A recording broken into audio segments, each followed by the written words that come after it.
ஏறணும்? உன் மேல இருக்கிற எல்லா கேஸும் ப்ரூவ் ஆயிருக்கு. அதுக்கான எல்லா எவிடன்ஸும் என்கிட்ட இருக்கு. நீ பார்கவியோட அப்பாவை அட்டாக் பண்ணது, மிரட்டினது, அவங்க மேல தேவையில்லாம பழிய போடுறதுக்காக எல்லாரையும் தூண்டி விட்டது, போலீஸ்காரனை உன் கைக்குள்ள போட்டுட்டு நீ பண்ண அட்ராசிட்டிஸ், யார் யார வச்சு பண்ண, யாரெல்லாம் உனக்கு போன் பண்ணா, எல்லா டீடைல்ஸும் ரெக்கார்ட்ஸும் சிக்கி இருக்கு.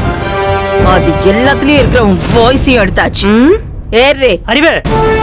ஏய், நீ தானே முல்லைவேந்தன். இவ்வளவு விசாரிக்கும் போதோ விட்னஸ் பண்ணும் போதோ அடுத்து ஒன்னதான் தூக்க போறேன். பார்த்து இருந்துக்க. இப்போதைக்கு உன்னை தூக்கல, அவ்வளவுதான். அடுத்த அரஸ்ட் நீதான்டா. ஏய் வாடே. அறிவே. ஏய், மரியாதையா இருந்துக்கோ. நான் யாரும் உனக்கு தெரியும்ல. நீ யாரா இருந்தா எனக்கு என்னடி? நீ ஒரு கிரிமினல், நான் ஒரு நேர்மையான போலீஸ்காரி. நான் என்ன செய்யணும்? போலீஸா கிரிமினல் அரெஸ்ட் பண்ணி உள்ள போடணும். ஓ, அரெஸ்ட் பண்ணிருவியோ?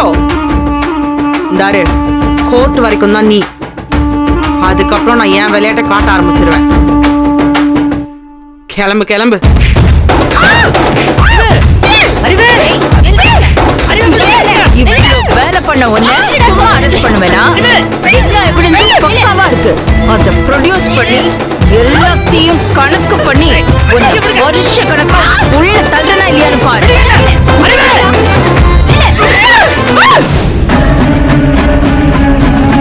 யாரு? பழைய பகையை மனசுல வச்சுட்டு விளையாடாத, அப்புறம் தாங்க மாட்டேன். என் அதிகார பலத்தை காமிச்சு உன்னை டிரான்ஸ்ஃபர் பண்ணி தூக்கி வீசிடுவேன்.